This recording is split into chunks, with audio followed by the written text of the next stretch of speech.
Assalamualaikum warahmatullahi wabarakatuh. Kami dari kelompok 4 yang beranggotakan Nurul Sabrina, Melvina Jessica, Wirastika Septiani, Hasna Nur Hafizur, dan saya sendiri Alvina Nur Agnia akan mempresentasikan hasil diskusi kami yang bertemakan pengenalan diri dengan subtema kebutuhanku. Untuk pematerian akan disampaikan oleh rekan-rekan saya. Baik, yang pertama itu ada kebutuhan. Kebutuhan itu adalah segala sesuatu yang dibutuhkan oleh manusia untuk mempertahankan kelangsungan hidupnya gitu secara alamiah melalui pencapaian kesejahteraan hidup. Nah, kebutuhan juga adalah sesuatu yang mutlak itu dan harus dipenuhi karena itu tuh dibutuhkan oleh diri kita. Nah, jika tidak dipenuhi maka akan mengganggu kualitas hidup. Lalu ada kebutuhan primer. Kebutuhan primer adalah kebutuhan yang tidak dapat ditawar dan wajib dipenuhi oleh diri kita. Manusia itu akan berusaha gitu semaksimal mungkin sedemikian rupa untuk memenuhi kebutuhan primer. Nah, artinya bila kebutuhan ini tidak terpenuhi oleh manusia, maka manusia itu akan mengalami kesulitan. Nah, itulah sebabnya mengapa sehingga kebutuhan ini itu disebut juga dengan kebutuhan dasar manusia.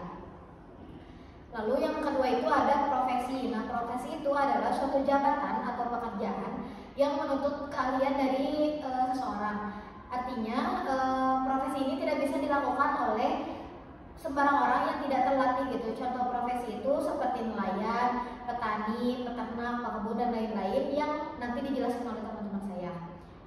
Lanjut ke jenis-jenis kebutuhan. Itu yang pertama itu ada makanan dan minuman.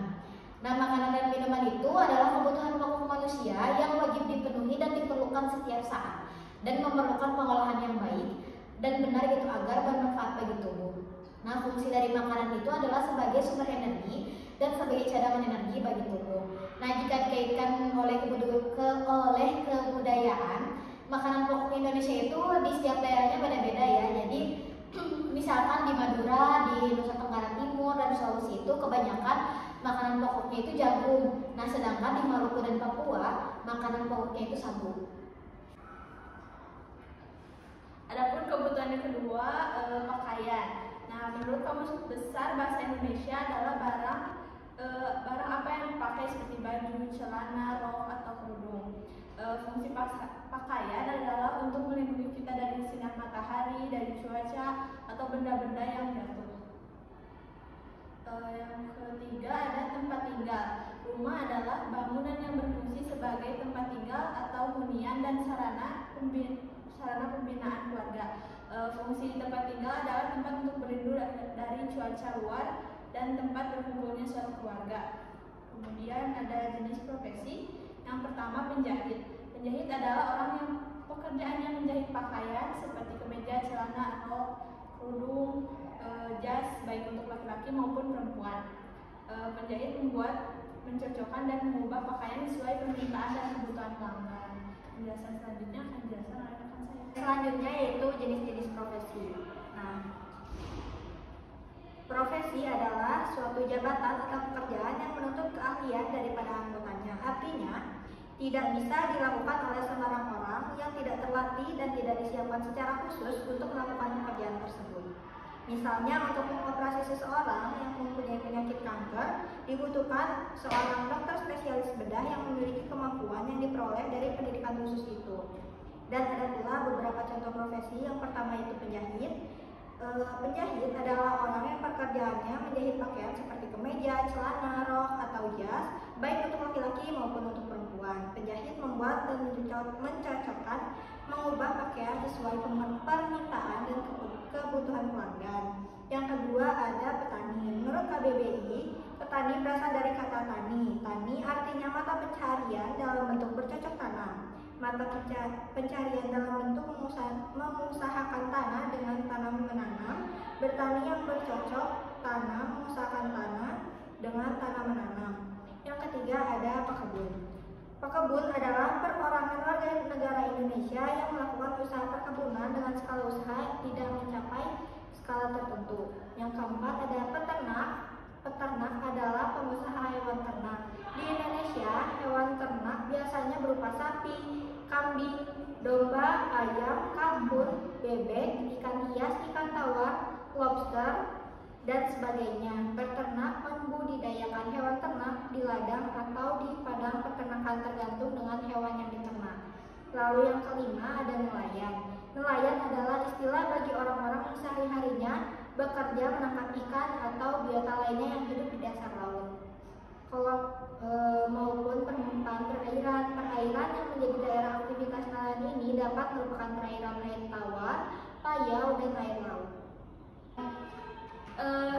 Kelompok kami di sini menyediakan 3 kegiatan. Yang pertama itu adalah menebakkan, mewarnai, dan menulis kembali. Lalu yang kedua adalah menonton video, dan yang terakhir adalah dramatic play.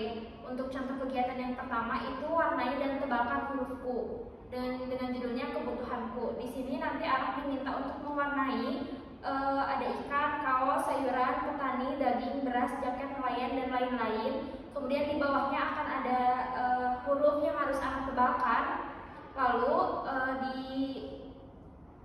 yang selanjutnya anak itu diminta untuk menyesuaikan gambar yang sebelumnya sesuai dengan tempat dan tuliskan apa saja yang ada misalnya di pegunungan, lalu apa saja kebutuhan dan profesi yang ada di pantai.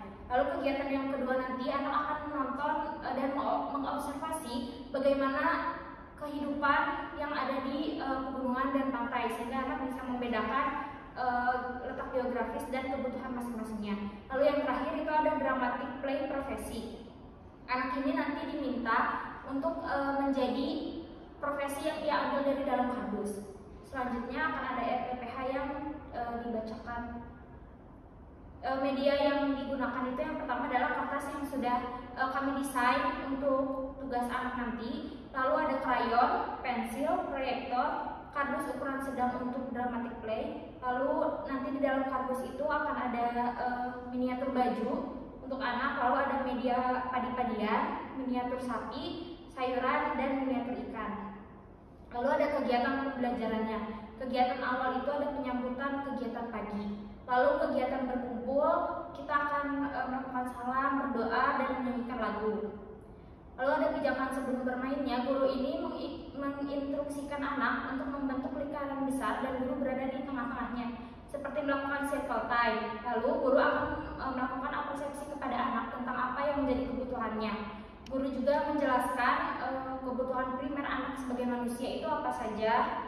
Lalu guru merefleksikan kembali apa yang menjadi kebutuhan dari primer seorang manusia gitu. Lalu guru menjelaskan mengenai tugas yang harus dikerjakan oleh anak, diantaranya adalah mewarnai gambar yang sudah disediakan, lalu mencocokkan jawaban yang tepat, dan menebalkan kata yang sudah didesain dengan garis putus-putus. Selanjutnya, guru membagikan selembar kertas yang harus dikerjakan oleh anak. Anak menyiapkan alat dan bahan untuk mengerjakan tugasnya. Ini ditunjukkan untuk mengasah kemandirian anak. Lalu anak mengerjakan tugas dengan tertib. Hal ini dilakukan untuk melatih kefokusan anak. Jika sudah selesai, anak akan mengumpulkan hasil kerjanya di meja guru. Ketika guru memeriksa hasil kerja anak ini diminta untuk menonton video mengenai profesi yang menopang kebutuhan primer manusia sesuai dengan daerah geografisnya. Lalu setelah menonton video, guru meminta anak untuk menjelaskan kembali isi dari video yang diberikan oleh guru. Guru menyuruh anak untuk berbaris tertib. Lalu guru meminta anak untuk mengambil barang yang ada di dalam kotak itu berhubungan dengan kebutuhan primer juga profesi yang ada di pantai dan di pegunungan. Guru juga meminta anak untuk berlaku sebagaimana profesi atau kegiatan yang sudah ia lihat di tayangan video sebelumnya. Selesai dengan dramatic play, guru meminta anak untuk kembali duduk melingkar, lalu lembar kerja anak dikembalikan kepada masing-masing anak. Nah, setelah pijakan setelah bermainnya, anak diminta untuk membereskan alat-alat yang sudah digunakan, lalu membuang sampah sisa kegiatan ke tempat sampah, dan menceritakan perasaan anak saat kegiatan tadi. Lalu kegiatan akhir yang akan dilakukan adalah anak diminta untuk merefleksikan atau menceritakan kembali hasil belajar dari hari ini, lalu menginformasikan kegiatan yang akan dilakukan besok, berdoa dan salam pulang. Lalu apa ilmu sosial yang akan kami berikan kepada anak? Yang pertama adalah antropologi, di mana anak nanti akan diberitahu tentang setiap daerah itu memiliki budayanya masing-masing.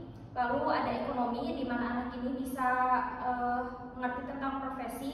Dan yang terakhir adalah geografi, di mana anak nanti diajarkan untuk mengenal suatu letak wilayah tempat profesi atau tempat kegiatan itu berlangsung. Sekian pemaparan dari kelompok 4. Kurang lebihnya mohon dimaafkan. Wabillahi taufiq wal hidayah. Wassalamualaikum warahmatullahi wabarakatuh.